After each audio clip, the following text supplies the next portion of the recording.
That's it. Oh boy. Hi guys, we're part 2 of our press conference. This is my new job now, is interviewing celebrities about big international movies. I'm going to introduce the cast. Is the cast, are they ready? Okay, cool. The first person I'd like to introduce is Harrison Ford. Yeah.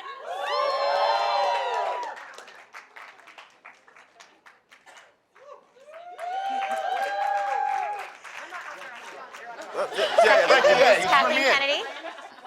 Hello. Hi. Nice to see you again. Good to see you. John Boyega, Gwendoline, Christie, and Oscar Isaac.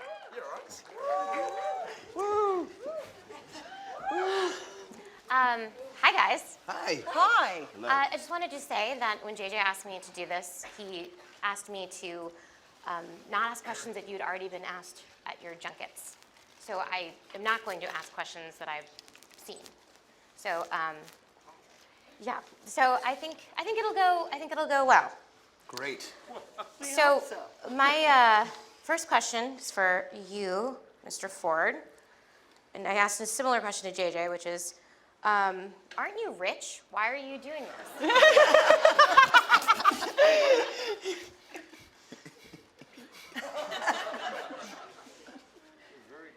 Thank you. It's because it's what I do. It's what I like to do. It's what's fun for me. I had a chance to work with people that I really admire doing something that I thought was going to be fun, and which actually turned out to be fun. And to work with JJ, whose work I had really admired and long known about. And it seemed like a good idea at the time. Kathleen, I know that we can't really talk about, I can't ask you what's in the movie. Can you talk about what's definitely not in the movie? Jar Jar's definitely not.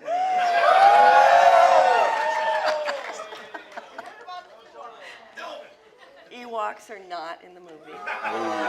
Sorry, that's because Harrison insisted upon it. It's in my It was contract. yeah, it was contractual.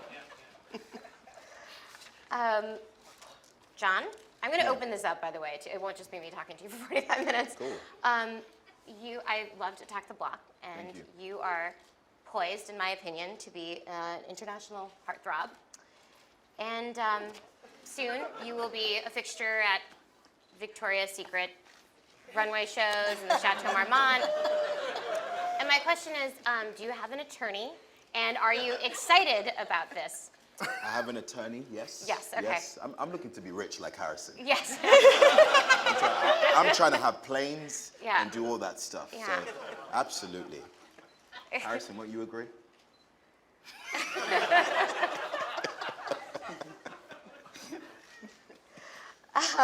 Okay. We're going to open this up to these guys, and I have questions for you two as well. But let's take some questions from journalists.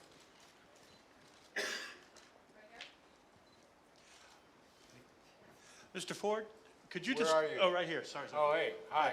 Could you just talk about what it means to you to be one of the bridges between the original series and this new generation? It's gratifying to be asked to be part of this.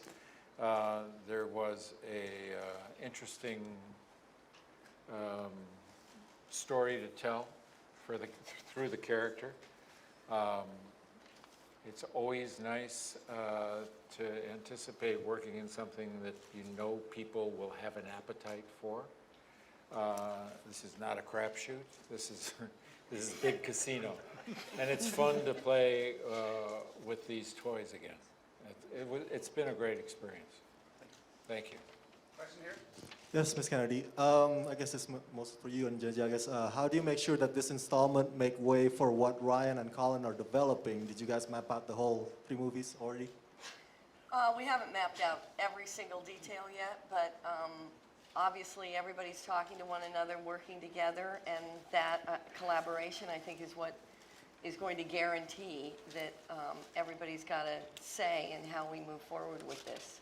And so far, it's going great. I mean, JJ and Ryan have already talked at length because Ryan's about to start shooting episode 8. These guys are getting ready to head over in January. And then Colin will start working with Ryan and spend a lot of time on the set with us.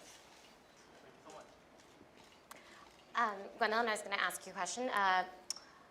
What character could you be if you could be any other character in Star Wars? And the reason is, for me, I think I'd be suited as a singer in Jabba's band, just as like a reference. Is there anyone else that you wish, or you would think that you think is a cool character to play? Someone that I would be suited to, or just someone I'd like to play? Both. It's an interesting challenge. Oh, both. That's tough. A character I don't really think I would particularly be suited to, but would definitely like to play, is, of course, Han Solo. You have swagger. I think that's a defining I characteristic. might have just like a modicum of swagger opposed to the Grand Canyon that's at the end of the sofa. The Grand Canyon of swagger. That's a nice compliment. Gravestone, maybe? I don't know. It's up to you. I'm grateful for the kind attention. Excellent. Another question? Mr. Ford, hello, from Italy. What is the bigger difference between this Star Wars and the first Star Wars? How does it feel, being back on the set for Star Wars? What is the difference? Is that part of the question? I think it's hard to say what the difference is. I can tell you how it feels. It feels familiar. It feels good. It's good to be home, as Han says in the trailer, in the teaser trailer. It's I'm aware of the value that's placed on these films by the audience, and I'm gratified that they've been passed on. The first 3 have been passed on generationally through families, and that there's still an audience for those of us that were in the original film. There's still some value to them in interpreting life somehow, and it's a bit of a mystery, but it's very gratifying to be part of that. I have a question. What was the difference in the rap parties between the first movies and this one? It was really hard to get a drink at the last rap party. Wasn't it? It was, right, Oscar? It was very It was difficult. hard to get a drink. I didn't know where the bar was. It was just, it was so big. Hi, this question is for Harrison Ford. As a parent, hi, I'm over here. Hi. Hi.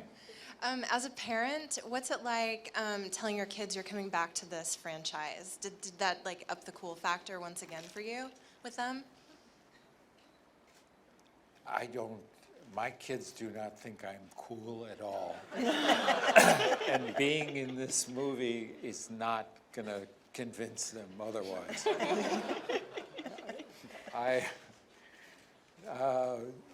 No, they're just glad to see that Dad is still working. You know. Oscar, in my experience, there's always one actor on a set where everyone goes to their trailer to listen to music and to get high. I know that none of you guys do drugs because you're professional. This is a Disney movie. It's not, and drugs are bad, but whose trailer did you go to hang out?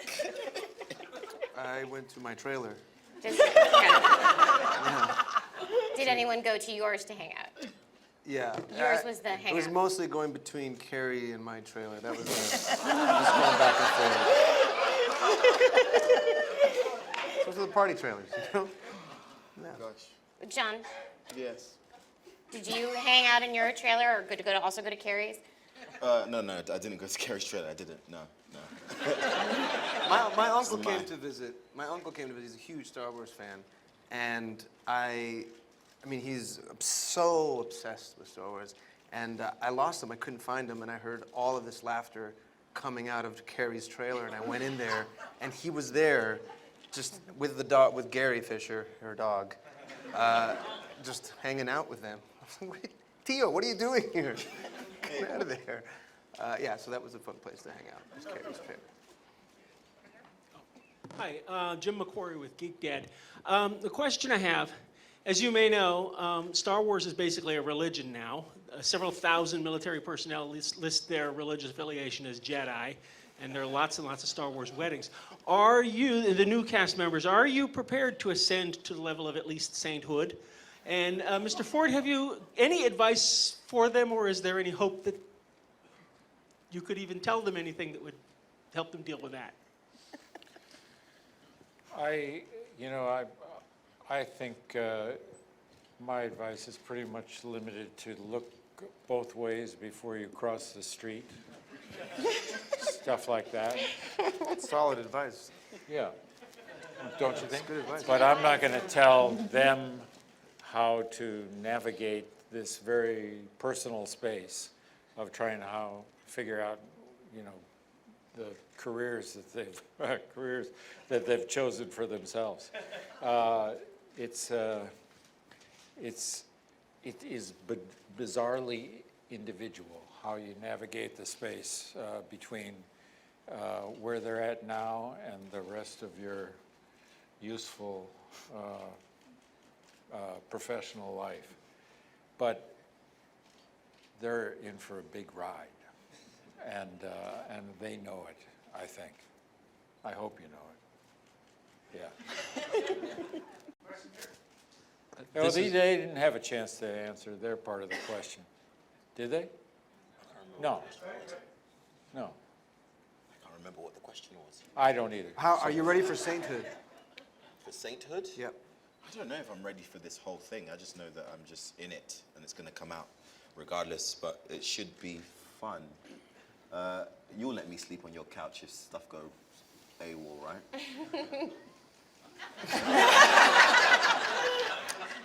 I hardly know you. We're best friends, he's just saying that.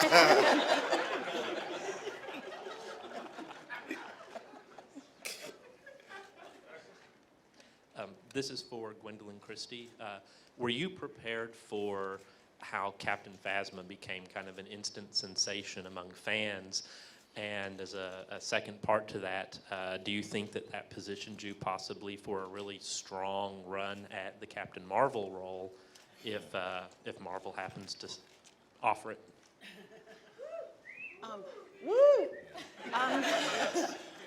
I was very surprised and heartened at the overwhelming response to the character of Captain Phasma. But I really felt that what Kathleen and JJ and everyone had created at Star Wars was, I think JJ's been open about the fact that he wanted to respect the origins of the films and celebrate them, but to bring them into the modern day. And confirmation of that seemed to be, to me, in this amazing character of Captain Phasma, who is Star Wars' first on-screen female villain. And more than that, this is a character who, so far, we have related to due to her choices, due to her character, and not due to the way she has been made in flesh. And conventionally, that is how we have related to female characters. So this, to me, felt very progressive. And the response from the audience and the fans has been so celebratory. It makes me think that this is what the kind of thing people want to see. People want to see a more diverse reflection of society. And I feel incredibly privileged to play that part. If anyone else wants to offer me any work, then I am very grateful and willing to listen.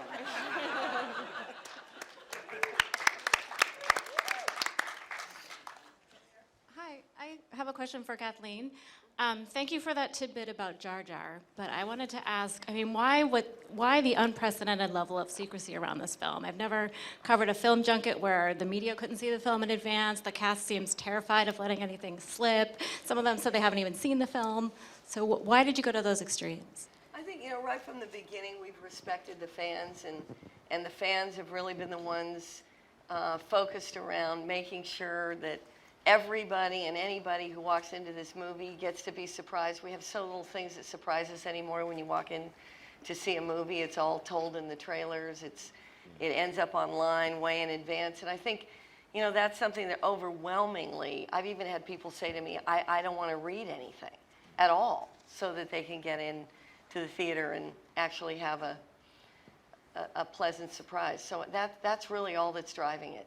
And we've respected that in all ways we can. Greater cultural impact of The Force Awakens, what do you hope it is?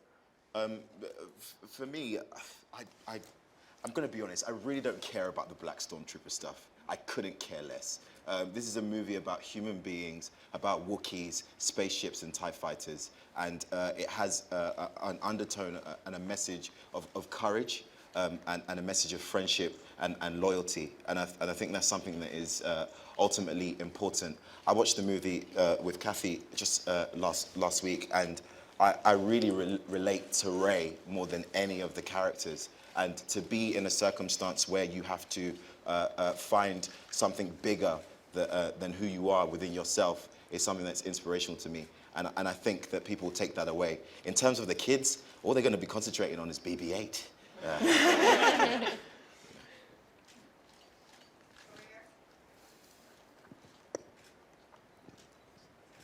Hi, my question's for John and Oscar. I know you guys both reprised your roles for Disney Infinity 3.0, and I know you, John, are a big fan of the series. So I was wondering, what was it like to reprise the roles for the game, and was there any time between finishing the movie and going back to those characters with the game? Yeah, I've had to go back twice. Once for Disney Infinity, and the second time for Star Tours, the ride at Disneyland. And it's been to be a playable character. I get to play with myself.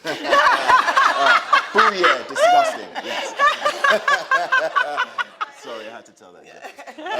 But it's been amazing. It was fun, and the characters in Disney Infinity are more of the childlike versions of the characters in the movie. So that was very cool. Yeah, I had never done anything like that before, so that was very fun to be able to do. Yeah, and it's a slightly more energetic, amped up childlike version. I'm Finn, and I'm in charge now. Hey.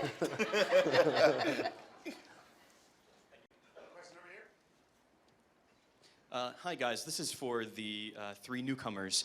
I was curious how much of your characters' backstories you were told ahead of time, especially while you were developing the characters, and how that informed, where you came in with it. I think this has been one of the coolest things about working on this with JJ and with Lucasfilm is that there's been a real sense of collaboration with that kind of thing. There was almost a bit of a sandbox element of it. We could talk about those things, and there was an evolution of the characters even from the first meeting with JJ and Kathy and Larry to what ended up on screen. For example, with me, I started talking, after we started filming, I was talking a bit about, just kind of talking about where Poe could have been from. And the thing is, in New Hope, at the very end of New Hope, at the medal ceremony, one of Guatemala's claim to fame is that last shot where the ships are leaving, where you see the temples, was shot in Guatemala. And then for me, the fact that I was born there, and that's a rebel base, and I'm playing a resistance fighter, rebel fighter, I thought, maybe Poe was there. He was, that's where he's from.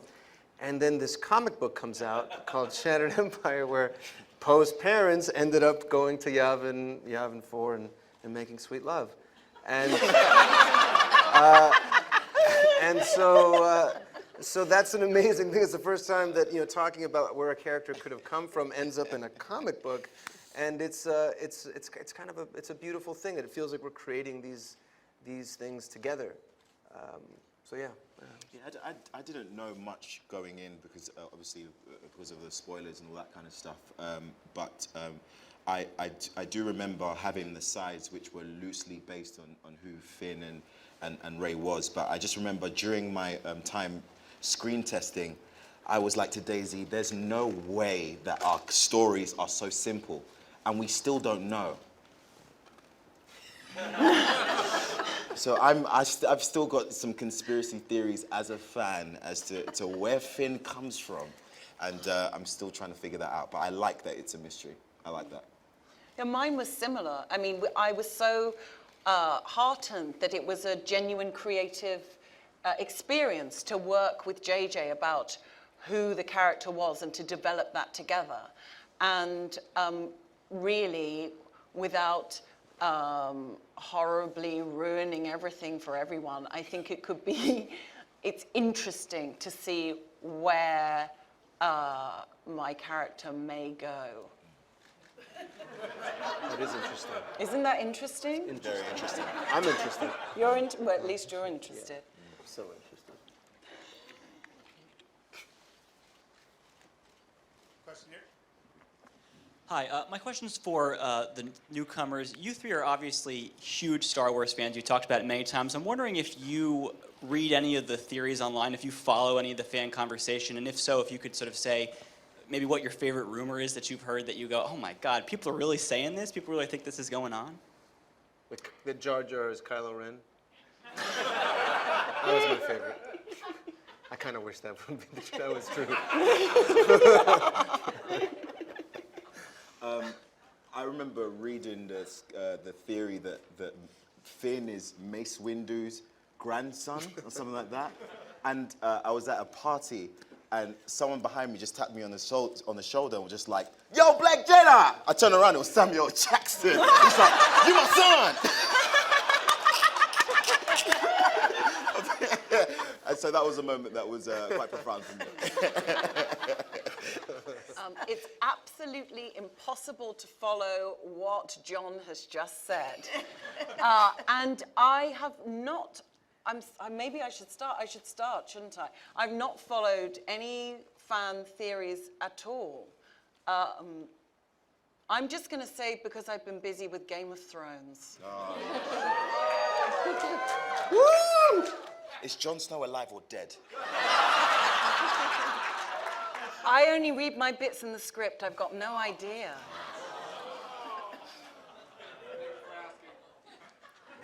My question's for Mr. Ford.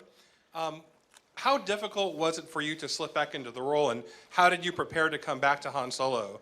And is it easier to originate a role, or was it easier to come back to something familiar?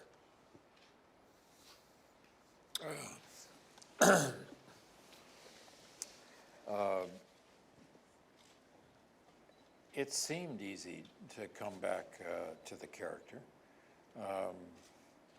Clothes make the man.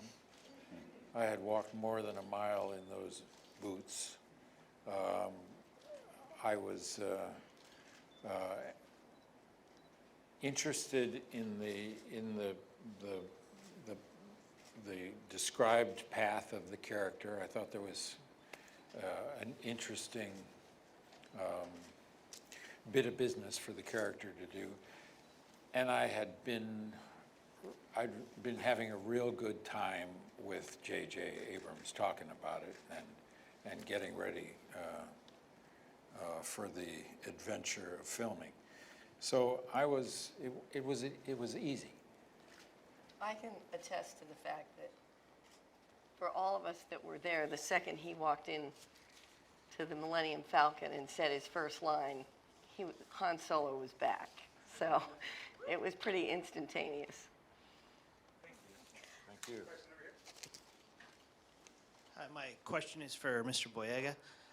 When you found out you were going to be using what appears to be the Skywalker legacy lightsaber, how did that feel as an actor? Were you? Oh, it was. I was very excited to use that thing because I think blue suits me, and also it was amazing for me to read the whole script and to find out all the things that Finn gets to do.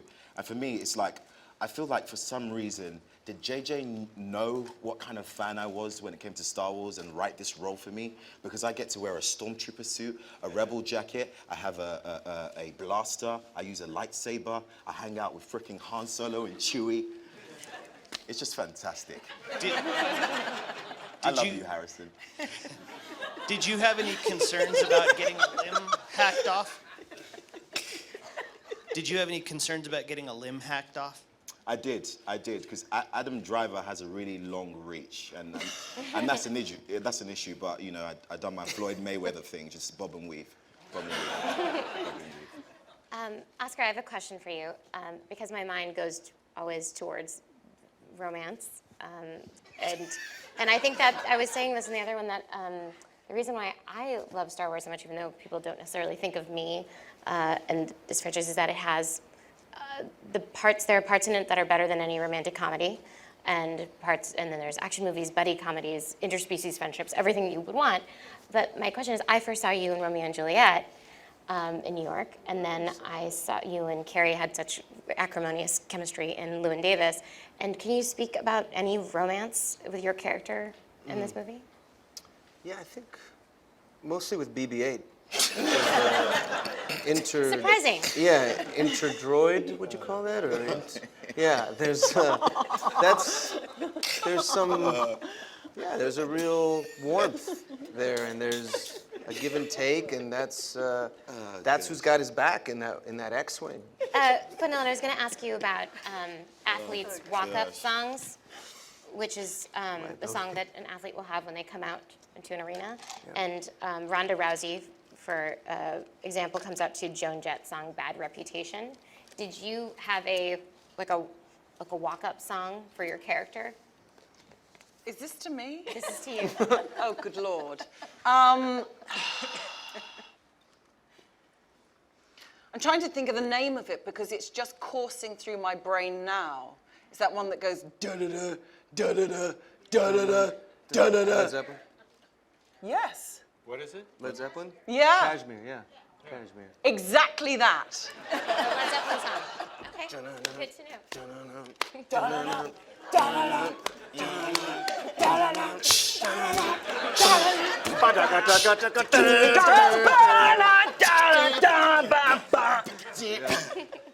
Captain Phasma's theme. It's good. That's a good one. Like that. Harrison, did Han Solo have a walkout song? No. No.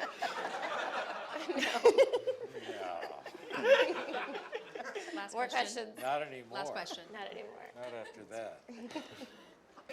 I have to It's say crazy, though, yeah. there was a moment on the Falcon where Harrison, you had the blaster in your hand and you were trying to skillfully put it in the holster, and Harrison stood there. Damn it! Damn it! Damn it! And me and Daisy were just behind the camera, just like, this is freaking insane. Harrison's just freaking right there. But we had to do the scene together and not freak out, because it was like mesmerizing to see Harrison in this environment in the movies that we absolutely loved. And it was good to see you with Chewie. We freaked out, but we didn't show you nothing. We tried to keep it professional for you. Thank you very much. We can take one more question. Over here. Hey, I just have a really simple question. I wanted to know, what were your favorite parts of the original franchise movies, and maybe how did those moments affect your performances in the movies you're in now? My favorite part, I think, was when in Return of the Jedi, when Darth Vader's helmet comes off and you see that he's just a soft, sad, old, vulnerable man underneath. I don't know how that affected my performance, but that was my favorite part. I just remember, I was about 6 when I saw the film, and I remember being so struck by the character of Princess Leia and thinking, even then in my infant mind, this seems different to the other women I see in films, and feeling very, very inspired by that. And inspired by a woman with such tenacity and being so strong-minded. And I asked Carrie Fisher if I said, I felt like watching your performance implanted a seed in my mind. And Carrie said that she did plant a seed actually in my mind. I assume you're not talking about the scene in the snake bikini sitting on Jabba the Hutt's lap. Not that, no. No, not that. That's my favorite.